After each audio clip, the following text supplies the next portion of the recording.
We just finished Snow White. Just kidding, we finished Minecraft movie. Fight broke out during the movie. It did. I'm not going to talk bad about any generations, but I have a video and we'll cut to that. But yeah, it's pretty interesting. Yeah.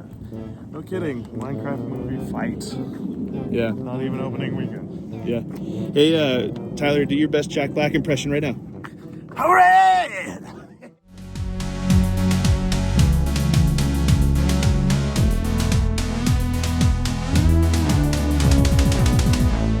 Hey everybody, welcome back to episode 2 of 2 for the Show. My name is Marcus, and as always, I'm joined by my good friend Tyler. Today we're going to be talking about a Minecraft movie which we saw last night. Thank you for checking us out and watching this video. We also have a review of Invincible Season 3, so if you haven't watched that yet, check it out. It's our first video, be easy on us. We're learning a lot. This is a new YouTube channel, so we're trying to grow an audience, and you watching or liking and subscribing would mean a lot to us. So thanks for checking us out.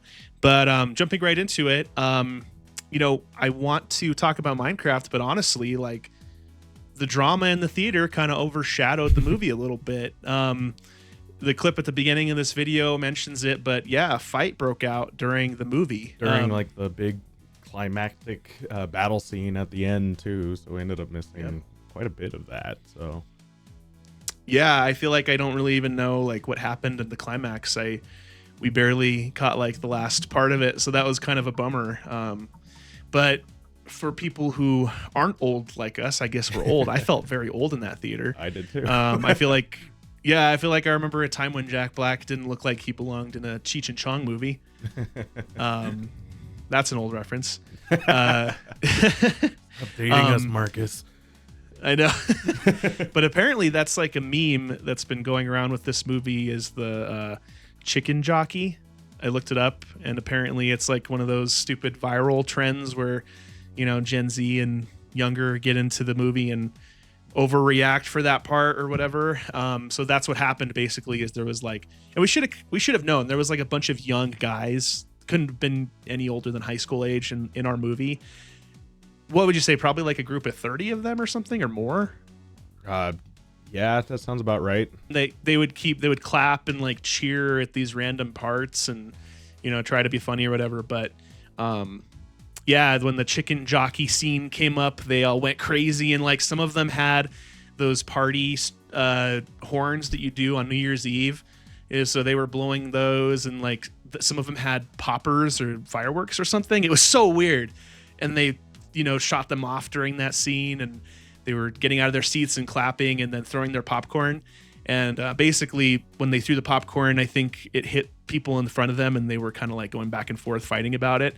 The clip that I took of the actual fight, I didn't get any of the good stuff, unfortunately. It's just like the security coming in, and I have to cut the audio because one, I want to respect people's privacy, but also, I don't want Warner Brothers knocking at my door because I don't want copyright. And YouTube is not very nice about that kind of stuff. So, it was crazy. It was crazy. They were yelling at each other, and, two ladies pretty much getting in the faces of these young guys and yelling at the top of their lungs, spewing many curse words. So noticed pretty early on like how different we were in terms of like an audience, just because we were always laughing at the opposite things.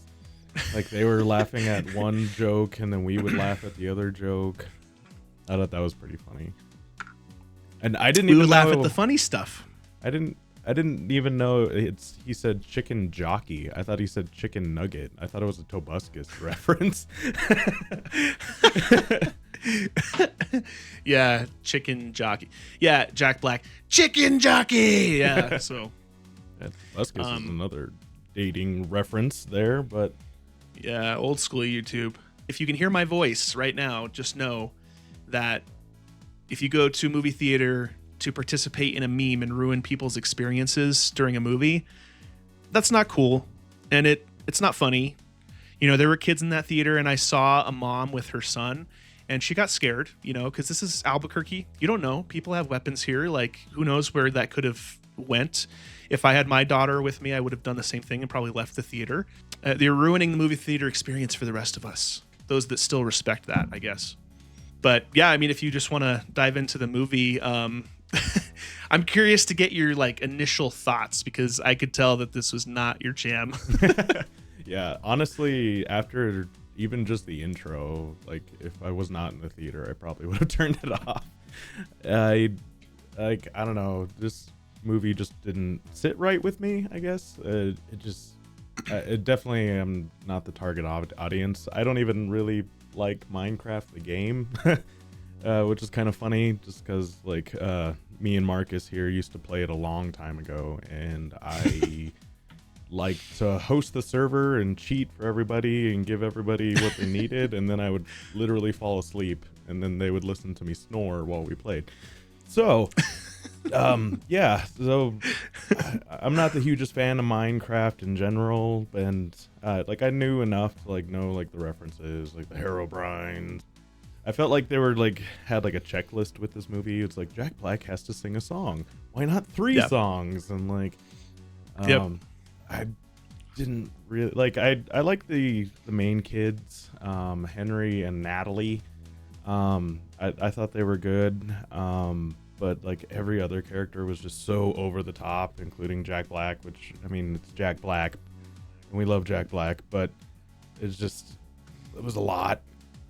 Granted, there are like some of the better scenes in that movie come from like Jason Momoa and Jack Black, and they're kind of like buddy comedy, like rivalry going throughout the whole movie. But just as a whole, it felt like it didn't have a whole lot of heart. It was just kind of a meme movie.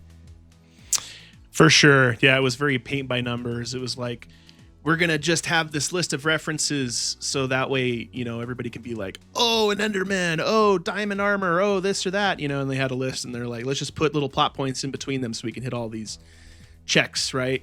And what you were saying about Jack Black was like how I felt also, because like going back to how old we are, like there was a time where video game movies had a reputation for being like terrible, and there's been kind of a renaissance recently, like with the Sonic movies and Mario, and you know just some of the other adaptations that they're making. Like they're actually pretty good overall. Like obviously they're not Oscar worthy, they're not going to have you thinking for weeks about the plot or anything like that, but they're fun popcorn movies. You go, and if you had kids they wouldn't be that bad to watch. But this one was like torture, man. Like, and you know, I like you were saying, I love Jack Black. He's like my favorite celebrity, but I'm kind of getting tired of the Jack Black shtick at this point. Like, he was so like, if there was an award for overacting, every single actor in this movie had won that award. Like Jack Black, he could be making a peanut butter and jelly sandwich in this movie, and he'd be like, "You put the peanut butter on the jelly." It's like, okay, we get it. It's like every single line from him was so over the top and so annoying. I was kind of thinking it would be funny to like make a parody of this where it's like this whole movie was just a trip and it goes back to Kyle, like, or I'm sorry, Jack Black getting high with Kyle, and it's a Tenacious D like trip or whatever. Because that's what it felt like. Yeah. It felt like it was a parody of itself, and Jack Black was a parody of himself. And they were trying to capitalize on the success of the Mario movie with the song, the Peaches song, and trying to get him to like create another song that was going to be as popular as that. And it's like, we can see what you're doing here. It's all very much meant to go viral and be a meme. Like one of the villains in this movie's name was Chungus. It's like, okay, seriously, you know. I had to double check that too. I think I did in the credits as well, but like I double checked that it actually was Chungus, and yeah. Yeah. It was just too much meme for the sake of meme. And then, of course, what happened with the chicken jockey, it's like, oh, this internet culture stuff is just getting to be so annoying. And maybe we're just, again, old men, you know, on our front porch telling kids to get off our lawn. But yeah, it was just a little much. I agree. It was like I was exhausted after this movie. Yeah. I was a little disappointed to find out, too, that the director is Jared Hess, who actually is the director of Napoleon Dynamite and Nacho Libre. So I thought that was kind of interesting. I had no clue about that going into the film. So he is capable of making a decent movie. Yeah. And I feel like the comedic bits where it actually was like well-timed and everything, I feel like maybe that adds to him kind of thing. But honestly, Yeah, for sure. Like there were definitely funny parts of the movie, like the teacher, the little kid's teacher in the movie. He was hilarious. Like he had some really funny lines, and the actor sold it. Very kind of dry the way he said that it had you and I laughing, and like you were saying, nobody else was laughing. But there was some generally funny parts in there, and yeah, I actually, I don't know how you feel about this, but I actually liked Jason Momoa in this movie. I haven't seen like a ton of his work. I feel like I kind of perceived him as like a rock type actor, where it's like he's just in the movie because it's Jason Momoa, but he's not actually going to be that exceptional. In this movie, I could tell he was having fun with it, and his acting when he was scared, it was very comedic. He's a better comedic actor than I thought he was. Yeah. I don't know if you've seen any of the Aquaman films, but like especially the second one, like it's kind of like Thor Ragnarok, or not Thor Ragnarok, but Thor Love and Thunder, where the whole thing is just kind of a joke kind of thing. And so I kind of felt that with Jason Momoa. And actually, yeah, I agree with you. I did like him in this movie. His character was pretty funny. I don't know if I really buy like his like change of heart and stuff kind of thing, but yeah, it was very forced that like kind of we're gonna try to give at least one character in this movie some depth. And you know, his character was like, my life sucks, and it's like, yeah, it does, dude. We all knew that. Yeah, you didn't have to make that. And that was actually one of the things I wanted to talk about, was like how disjointed the story felt, and like how fast the exposition happens. Like the first part of this movie is like a whirlwind. It's like throwing you all this exposition about these characters that they're just so generic and stuff. And then they just try to get out of the way as quick as they can so they can get you into the overworld, you know, and start doing all the zombie stuff. Ooh, the day happens so quickly. Is it nighttime already? And, you know, it's not a movie for adults, I guess, is what it really comes down to, I think. Yeah. Like I was talking about, like wanting to leave after the intro kind of thing. Like where Jack Black gets into the overworld and then has like 3 different dance parties before the even credit rolls. And like, yeah. Pandas, yeah. Yeah, and it's like we're huge Jack Black fans, but it was like, this is too much. What's going on? Like very Zoomer TikTok brain, and I'm struggling here. Yeah, that's true. That's a good way of putting it. It was very much like, how quickly can we get through this stuff to just get to the next meme, get to the next reference of Minecraft. And, you know, it's always interesting to see like when they adapt something that doesn't have like a story behind it. Because like the original Minecraft game, there wasn't a story. You just eventually found those, what are they called? Endermen, to get those pearls, and you threw them, and then you found the Ender Dragon. There was no story. And they didn't even have the Ender Dragon in this movie. Like, but they had 3 Elytras, whatever, which you have to like get by killing the Ender Dragon. So I guess Steve killed the Ender Dragon 3 times or whatever. But oh, really? I didn't even catch that. Oh, see that? I feel like the Ender Dragon would have been a better, more interesting villain than that pig lady. You know? Yeah. I was curious. Did you ever play it was like the Diablo Minecraft ripoff game? I forget what it's called. It's like Minecraft Dungeons Legends or whatever, something like that. Yeah. Yeah, I think it's Minecraft Dungeons. I didn't play it, so that might be actually where they're getting some of the story from. Then I don't know. I was kind of curious as the Malgosia was from that or not, but I have no clue. Okay, interesting. So maybe somebody, if they're watching this and they're a Minecraft fan, they can let us know. Because, yeah, I'm not aware of... I didn't know that character even existed, or if they were part of the lore. Maybe I'm talking out of my ass here, but it very much felt like they had to kind of create a story and a plot around something that didn't have that. And in my opinion, they failed at that. It didn't feel intriguing. It was very much paint by numbers, and it was predictable. There are actually some things that I did like about the movie besides Jason Momoa. We already mentioned that. The props, I thought they did a really good job with like showing like the diamond armor, the diamond swords, the ingots, and like any of the other Minecraft stuff. That was pretty cool. I felt like they did a good job of like portraying that. And then including like the sound effects, like when the zombies get hit, those little like iconic sounds of the creatures. Yeah, exactly. And my favorite, the villagers. That was my favorite. Fun fact, I actually had that as a ringtone on my Android phone in high school. So when people sent me a text, it would do that. Do you remember that? Yeah, I do actually. Yeah, I forgot about that. People would always look at me like, what the hell was that? And my phone would just be like, I thought like this one was more of a personal one for me kind of thing, but they had the Flight of the Conchords characters in there, like the Jermaine Clement guy. He was like the head of the auction that Jason Momoa goes to. He was the fanboy. no Like, way. Oh, I didn't even notice that.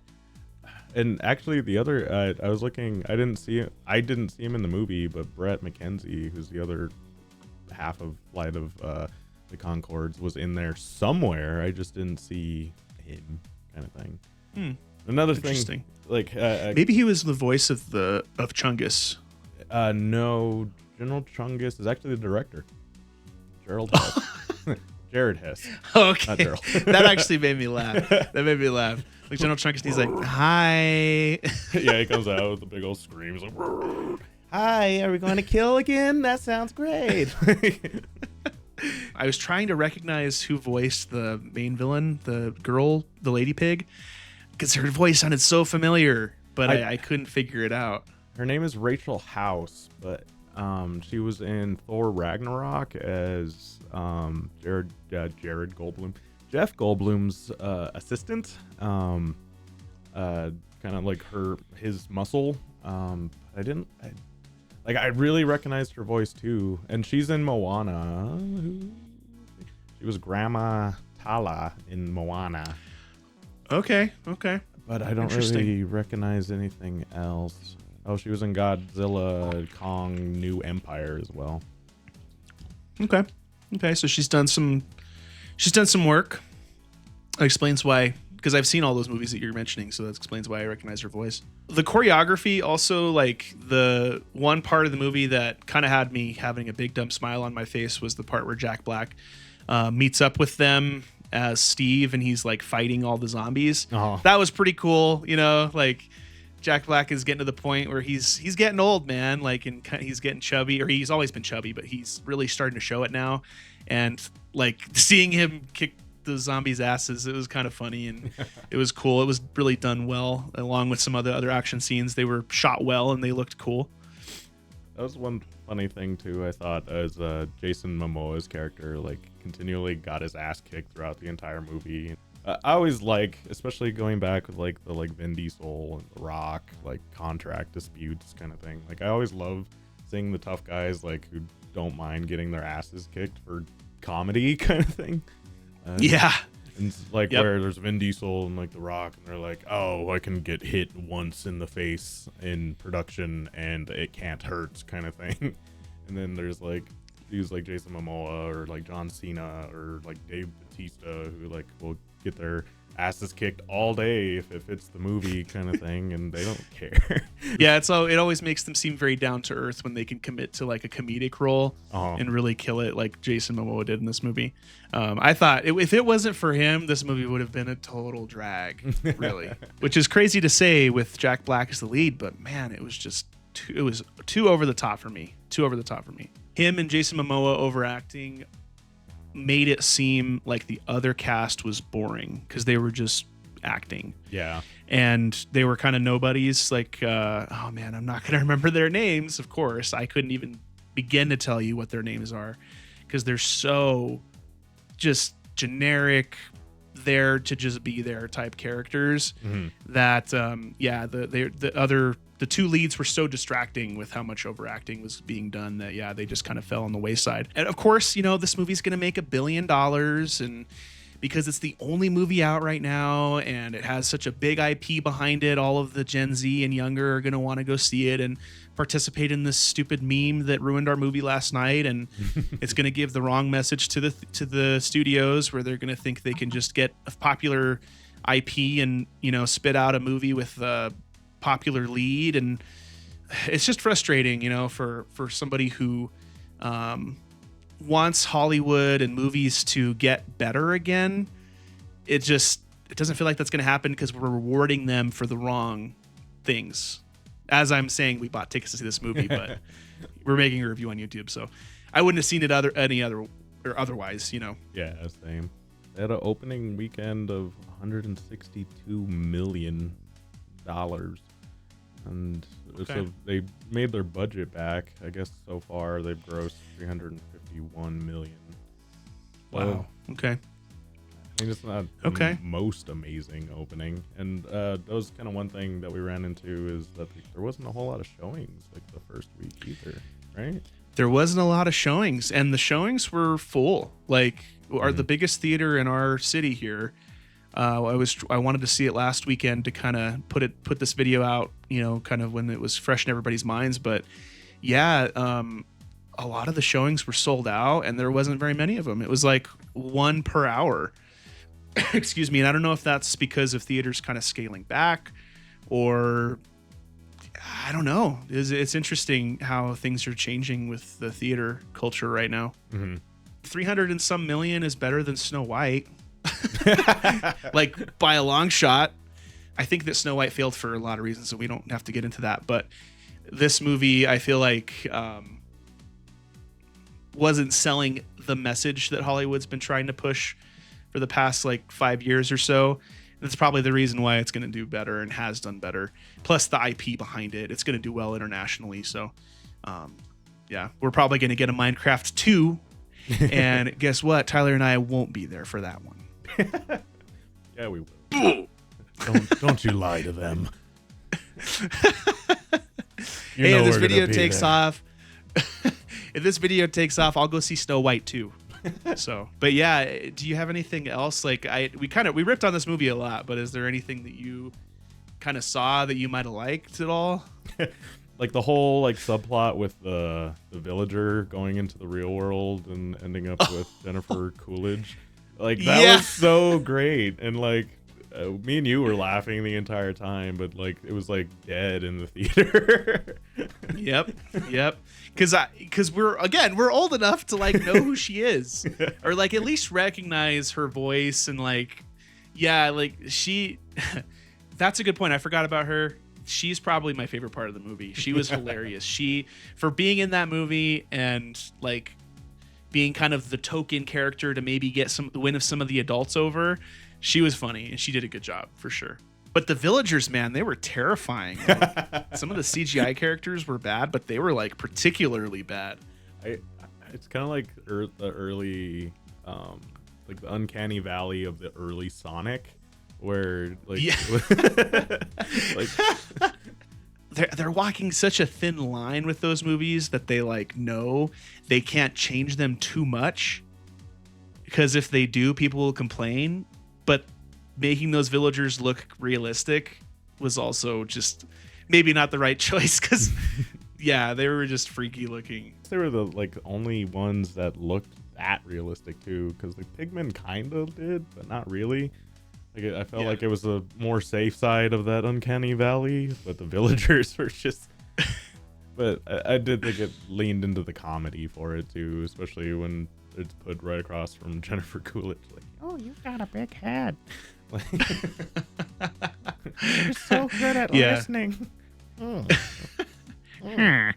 Yeah, that's fair. So with that, Tyler, do you want to go ahead and give your review? Sure. As much as I don't feel like it was breaking anything, like I feel like it was a functional movie. It didn't do anything exceptionally well, but I do think all the pieces were there, kind of thing. And I did have I did have fun with this movie. There was a few points that like really made me laugh and that kind of thing. And so, I'm struggling exactly where to put it, but honestly, as an overall score, I feel like I have to give it a 5. Sounds good. Yeah, I would agree with you. Totally, very functional movie. You know, the shot very competently, good special effects, decent CGI, you know, a decently acted cast, even though it might be overacted and a little memey. But yeah, for an overall score, I would agree with you. Maybe a little lower, just because I feel like it could have been so much better, and they probably could have focused on some other things within the game and made it a little bit more interesting. But I would give it a 4. And I'm happy that my daughter is not old enough to want to see this movie again, because I will not be watching it again. I can't recommend it. Thanks for joining us. If you liked this video, please give us a like or subscribe. Follow us on social media. It would mean a lot to us. Again, this is a new channel that we're trying to grow. And yeah, we'll catch you on the next one. Thanks for joining us. Bye.